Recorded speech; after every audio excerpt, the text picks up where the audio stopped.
Hey. God, it's so hot tonight, and Daddy is still sweating from you guys beating him up so much. You beat me up and beat me up and beat me up. Daddy, what's your favorite drink? Maybe Diet Strawberry. My favorite drink is water. Well, I think water's a better favorite drink. It's a lot better for you. What's your favorite drink, Cheyenne? Water.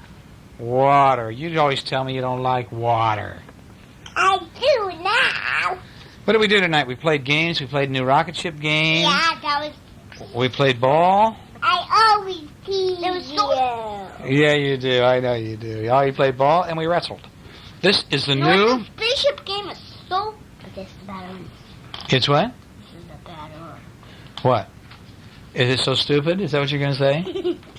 It's kind of stupid, isn't it? Yeah, it is stupid. Well, Hunter, I wasn't going to say that, my man. But it's kind of a dumb game, isn't it? Yeah, there's not much to it. We played both versions, and well, I wasn't very impressed, but I wasn't going to tell you I wasn't. So. Daddy say dumb rum. You think it was a dumb one game? Yeah. Well, we got plenty of good games. We always try new games. But the fish game is better. No, the fish game's a lot more fun to play than that rocket ship game. I'll tell you that. Yeah. Anyway, okay. Well, here's Ranger Rick. And this is the March 1992 issue of Ranger Rick, and it's now April 20th today, 1992. Okay, this is Pelican. Look at how he's standing there on top of the post with one foot. What do you think he's doing? That's right. That's exactly what he looks to me like he's doing. He's kind of balancing, isn't he? Yeah. He might fall into the ocean, though. Well, if he does, he knows how to swim. It says, there's 4 different pictures of pelicans. It says, Sally, the soprano, sang a silly song about a salmon that swallowed a ship. And now Billy, the baritone, he boldly bellowed a ballad about a baby barracuda. These are called tongue twisters, because, see, it all starts with the same letter. Those all started with S. This all starts with C, with B. And Randy the rapper rang out a rhyme about a really rotten redfish. Those all start with R now. All these words are going to start with W. Wacky Wendy whistled a waltz while she wobbled and weaved in the wind. Oh, look at this guy. What does he look like he's doing? Pretty good. That's exactly what he looks like. What's he look like, Cheyenne? He looks this. He looks funny. That's exactly right, sweetheart. Yeah, it's so funny.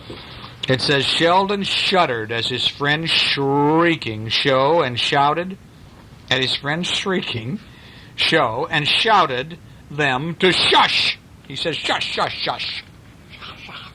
Okay. The Adventures of Ranger Rick. This is a little story. Shall I read it? Yeah.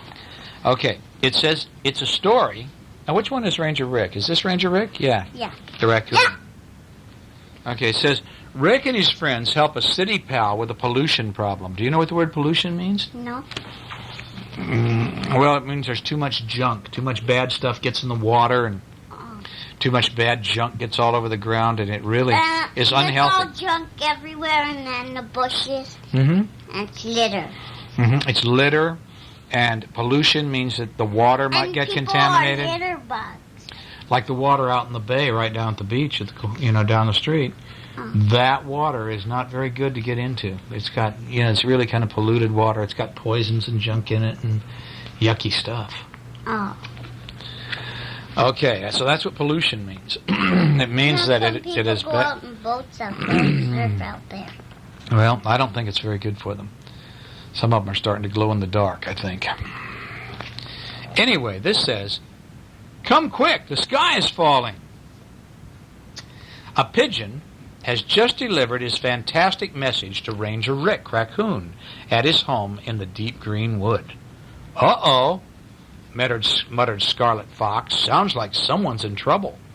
Yep, agreed Rick. It's from Piercy Pigeon, a friend of mine in the big city. Let's go, gang. We'd better get over there, and soon. And so Zelda Possum scurried up with Boomer the Badger right behind, and they're all going, it looks like, to the city, huh? It says, don't leave without me, Boomer shouted. I like to go to the big city, the lights and the hustle and the bustle and the shows. And he began singing a show tune as he danced along the trees. What is the big city that's right close to where we live? New York? Mm-mm. What is it? Los Angeles. What's that? Sure, we live in Malibu, but Los Angeles is that great big city where we come through all the time. It's that great big city that we land in, where all the buildings are and everything. When we land at LAX, the airport, that's Los Angeles. Okay, now you can. Anyway. Shy. I can't hold it like that, baby. It says the hustle and the bustle, the shows and the show tunes, and he's dancing around among the trees. He says the factories, the highways, the smog. Rick interrupted. The badger stopped his mid-song, and he puzzled at Rick's serious tone of voice. And then, as the gang all set out for the city, Rick explained what he meant. Piercy and his pigeon friends lived among factories and highways like this. See the freeway? Where all the cars are going by. See the smoke coming out of the smokestacks in the cars, and smoke's coming out of smokestacks in the buildings. That makes the air kind of poisoned. And when we breathe in the air, when you go into these places like big cities, the air is not good for you. It can make you feel kind of sick, and it can hurt you if you breathe it a lot. Because the air is polluted with smog, because it gets smoke in the air. Do we get smoke in the air? Not much out here. It's pretty safe out here. We just get the stuff off the sea, and it's okay off the sea unless it's been a Santa Ana wind and it's blown all the smog out to the sea, and then we get it blown back in on us. Anyway, it said the badger stopped in mid-song, and, I already read that. All right. He said, all right, many people lived in the city, people who couldn't afford the high-priced homes in the fancy part of the city. Okay, in the part where the pigeons live. Okay, when the friends finally reached the city, it was early in the morning. I don't know if the sky is falling, muttered Zelda, but it sure is dirty. The air's dirty. And she pointed to the sun rising behind a hazy smog of clouds.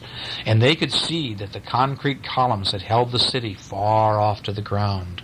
Or far off of the ground like this, like the freeways get held up, you know. Yikes! Yelped Scarlet as a bag of empty cans clattered on the ground near her feet. She peered up the highway, going by overhead on the freeway. Maybe Piercy meant this junk is falling from the sky. And they walked on, don't they? They walked on and they picked their way through the litter and the junk and the broken bottles and the tin cans that were on the ground. Ow, ow. And soon they found Piercy and he's, what'd you do? Ow, ow. Well, that's you being neurotic. Don't be bouncing your feet. Soon they found Piercy and his pigeon friends in the alley, and they were coughing, and they were dusting black soot out of their feathers. Yuck, the bird coughed. He said, there's no way that I can cruise 4th Street looking like a dust ball. And he complained to the other pigeons now. Your cruising days aren't over yet, Piercy, Rick said with a laugh. Rick, listen up, said Piercy, as he slapped Rick on the back with his sooty wing. Look, here he is. Yeah. This is Piercy. He says, It's like this every morning. We wake up and here we are all dumped on with this white sooty stuff. This junk falls out of the air. And the pigeon pointed a wing at a big building on the other side of the highway. And he explained that it was a power plant and it burned coal to make the most of the city's electricity. But it also spewed pollution into the air. Cars, trucks, and buses blast dirt into the air, he added. Oh. Cheyenne, please, honey, don't do this. Ow, ow, Now ow. put your feet down and just listen to the story. Well, I'll kiss your foot, but you gotta... That's all I'm kissing. I'm not kissing the bottom. It's all dirty. That's terrible, Zelda said, but it gets worse, Piercy said with a huff. Word on the street is that the electric company plans to build an even bigger power plant. Look at this. I think this goes on and on a very long time. No, it's only my ankle. Only your ankle? Oh. Well, what this story is really about, Hunter, is that the animals want everybody to clean up the air and stop putting dirty soot up into the air. Oh. Which is a really good idea, don't you think? Yeah. And they put up posters, the animals put up posters all over town telling people about it. Now, look at this. What is this? That's a badger. See that, Shay? Yeah. That lady is holding a badger. It says a big smile flashed across Villas's face. Our friend Michael had an even bigger smile. Villas, my husband, held a bulging, wiggling sack. And what did they brought home this time? Living and working with 2 wildlife scientists, I never knew. And she says, I held my breath, and Villas was grinning as he reached into the sack and he pulled out a snarling ball of fur and he held it out to me. And I stepped back quickly. And then I saw a white face with dark stripes and little cheek patches. Little dark cheek patches. Look at that. Why, it's a badger cub, a little baby badger. And so I took him into my arms. And we all laughed at my surprise. For a little fellow, he sure made a big noise. And he grunted and growled and grumbled as if he were as large as a bear. No wonder badgers have a reputation for being tough customers. Foxes and coyotes and even bears will run away from a badger when he gets tough and stands his ground. But of course, this badger wasn't very tough, not yet. He was just a young cub whose mother had been killed, and if left alone, he would have died in the woods. And so Villas took the squirming cub and he gave him to Michael, and then he warmed up some milk and added a bit of sugar, and he poured it into a baby bottle. And the badger was too young to eat meat, so he had to have the baby bottle. And one badger breakfast coming up, Villas said with a grin, but the cub didn't drink. He wouldn't even sniff at the bottle. He just humped his back and he kind of went, kind of hissed like a cat. Well, what now? But Villas knew. Gently he forced the badger's tightly closed jaws apart and squeezed the baby bottle. Sweet, warm milk squirted onto his tongue. And when the cub tasted that, he sure did like it, and he drank up the whole bottle. Me? Now soon Michael put the cub back into the straw-filled box. Look at these are Mommy and Daddy's. I'll bet these are bigger ones.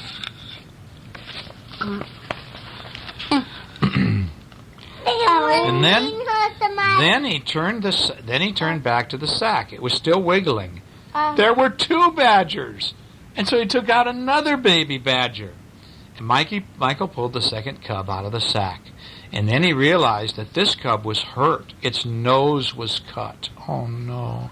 And so Villas and Michael tried to feed her, but she wouldn't drink, not even when they squirted the warm milk into her mouth. She didn't seem to know that it was food. Maybe she can't smell it, suggested Michael. Her nostrils look clogged up. Let's try unclogging them. Good idea, agreed Villas, and so he injected the cub with a drug to make her sleep. And then he and Michael cleaned her nostrils and sewed up the cut in her nose. And finally, they gave her some medicine to fight germs. And after about 20 minutes, she woke up. Now let's see what happened, said Villas. He offered the cub the milk, and she sniffed again, and then she began to drink. And she drank the whole bottle so fast that it bubbled right out of her nose. Now Michael was right. Tasting the milk wasn't enough. She had to smell it before she knew that it was food. We now had 2 plump little badger babies. Now Villas took the badgers outside and he put them in a big pen in our yard. And in no time the dirt was flying. Those badgers were made for digging, no doubt about it. They had huge forepaws with long, strong claws, and they used these to scoop out dirt and to throw it behind their legs. And they had wide shoulders and narrow hips with little weightlifters, and they dug so fast they seemed to almost disappear into the ground. A good thing there was a wire floor beneath the dirt of the pen, so the badgers, otherwise they would have dug right out of the pen. They'd have dug a huge hole in the ground and crawled away. Look at that white stripe on their nose. Isn't that cute? Would you like to have one of those? Yeah. Would you pet it? Yeah. Yeah. Well, I guess they really dig their new house, I said. But we all knew it was important for the cubs to have a place to practice digging. As adults, they would need to dig for many reasons: to escape danger, to find food, to make a place to sleep, or to dig a den so that when they had babies, they could keep the babies in the hole in the ground. But these badgers wouldn't be adults for a while. They were still on the bottle. And I mean on the bottle. at feeding time, they charged out of their holes, and they snarled, and they grunted, and they attacked the bottles that we held, and each tried to drag the bottle underground. And they would have to hold on to the bottle and say, "No, no, you can't take this bottle, little baby." Look at this. Yeah. They'd beg for more, and they're trying to get try to take the bottle away from the people that are feeding them. Now, after a few weeks, the badgers began feeding the cubs fresh meat. They were growing like weeds, but their manners didn't improve. They would always try to take away the food. And it was time they learned how to hunt. Now, badgers hunt mostly at night, and they sniff along the ground with their keen noses. And if they smell a mouse in the burrow, they dig it up and they crunch it down. They just go, and they eat up the mouse just like that. And so they go out at night and they put their nose in the ground. They just start sniffing, looking for a mouse. Now, if a mouse, what would a mouse do? A mouse would go down what? In the hole. That's right. So what would the badger do? Eat it. Yeah, but how does he get to it? Dig to it. He just digs as fast as he can. He just digs like, and he digs a huge hole in the ground to get them. You know, like those little chipmunks that are up by your school, up by the running track? You see them running around, jumping in the holes, don't you? Well, yeah. No, they're prairie dogs. Prairie dogs, yeah. Well, these guys would love to eat them. Hell,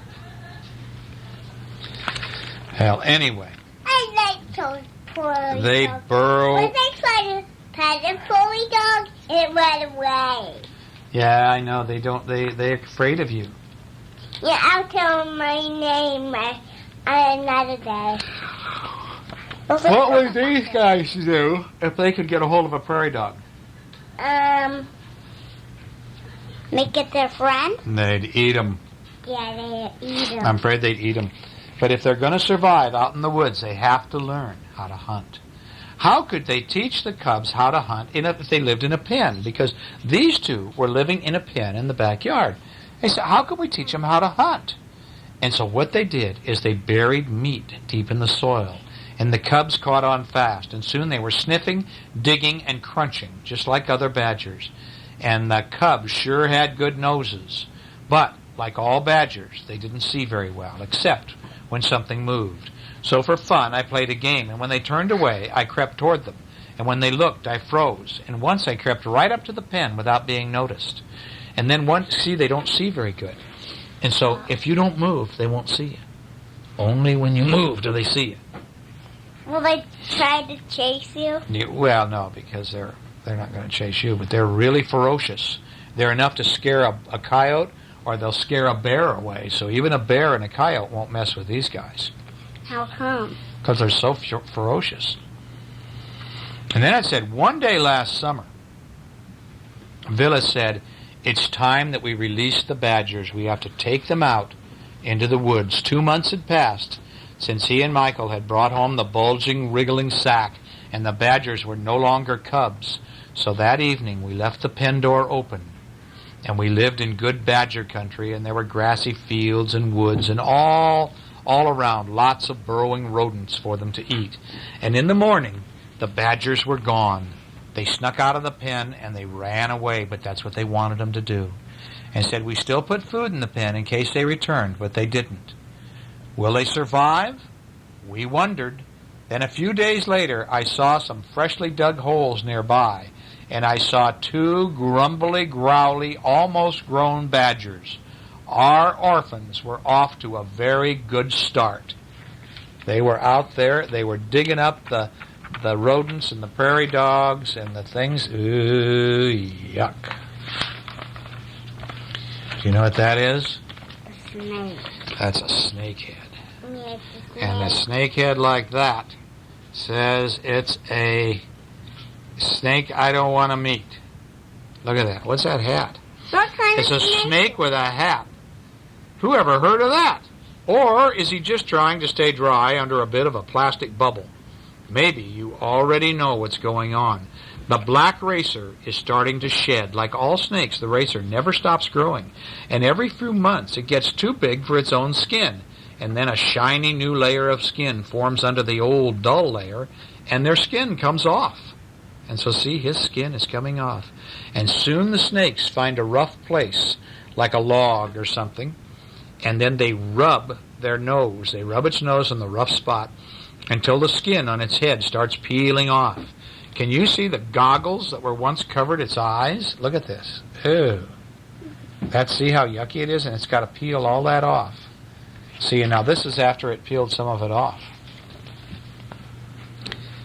Now comes the neatest part. The snake tries to snag the loose branch or his loose skin on a branch or a rough log or a rock, and then it slowly wiggles forward, and the old skin turns inside out and peels off just like a long sock, like you're taking off your sock off your foot.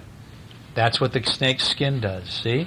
And he's pulling his head right out of there. See, there's his head. There's his eyes. And this is the old skin. He's just peeling it away. Look at me sleep. Yeah, I guess.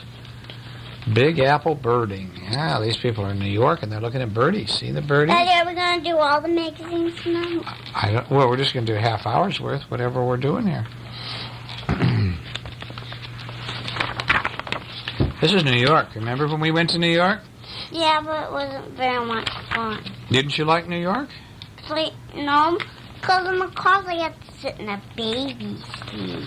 You still remember that? Yeah. Oh, Hunter.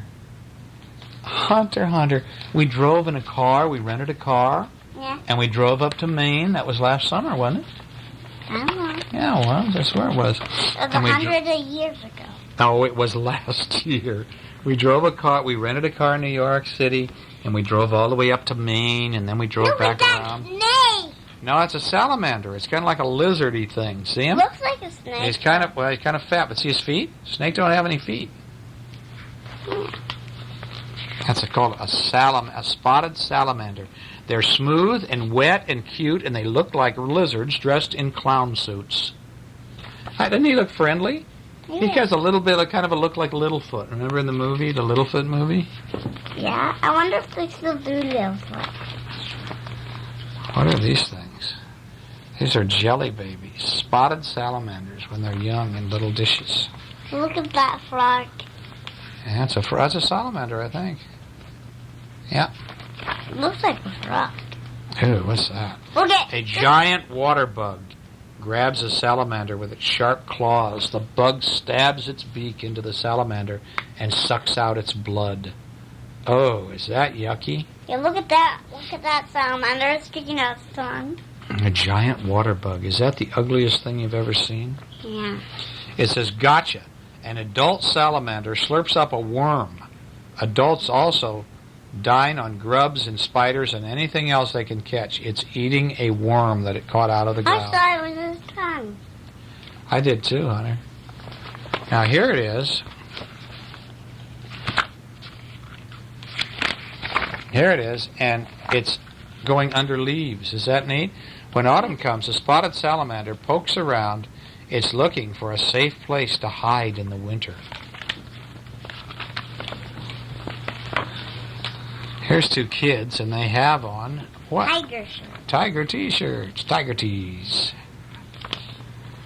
Eric and the Whales. It looks like a good story. Want me to read this to you? Yeah. It's quite a long story. No. I might have to read it tomorrow night.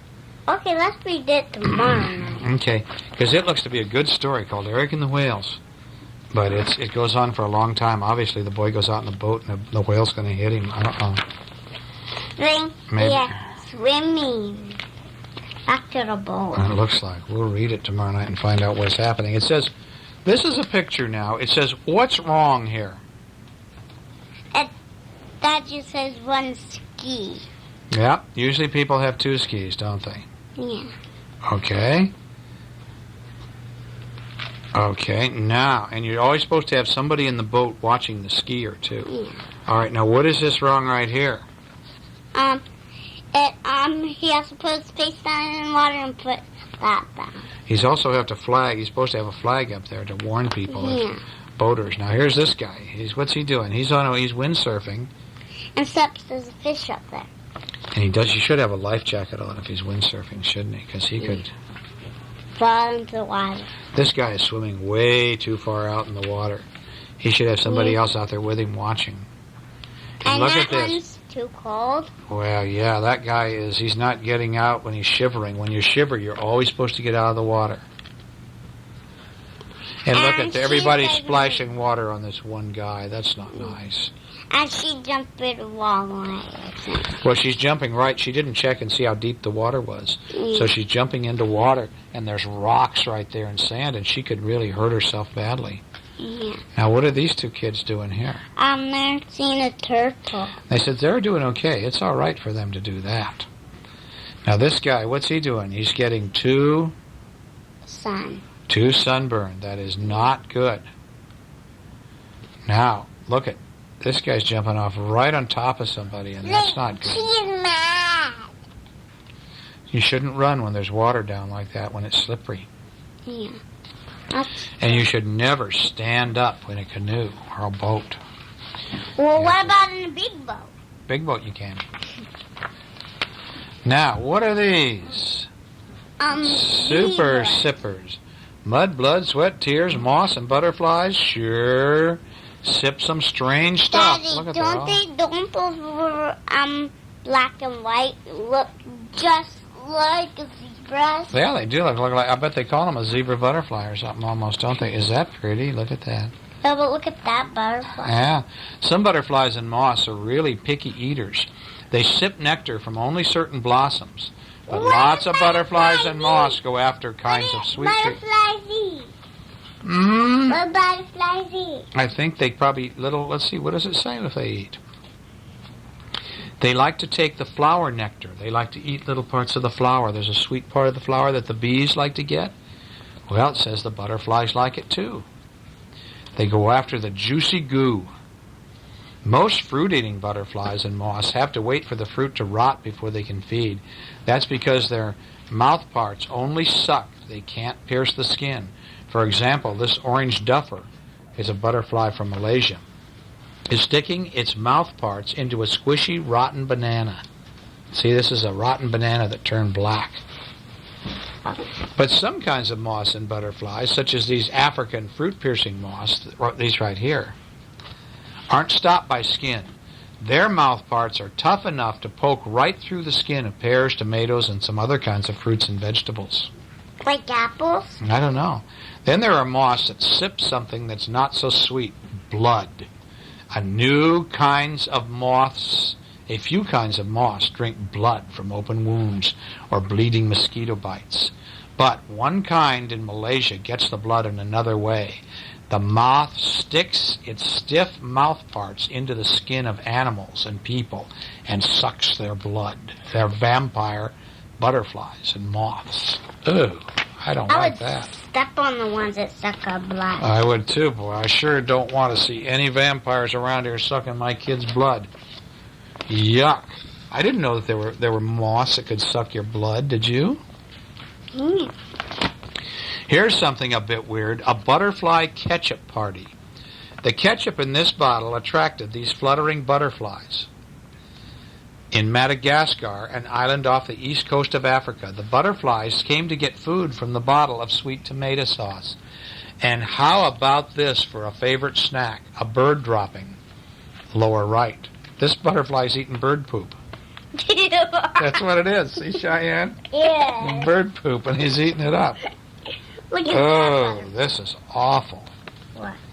Then there are moths that drink tears. They go after the tears of animals such as buffaloes and elephants and cows. Upper right. The moths lay their mouth parts on the eye of the eyelid and they sip the liquid. They sip the juice off of the eye of the cow or the horse. Sound irritating? It's not always. Some tear drinkers are so tiny and gentle the large animals barely notice them. I'll have to read about it in a minute. But some tear-drinking moths can really be a bother. These moths use their long mouth parts to sweep across the animal's eye over and over, and that makes even more tears flow and makes them mad. Look at that. They stick their beaks into their eye. Would you like one of these to flutter up and stick its little sticker into your eye? No, it only does it to animals. Ew.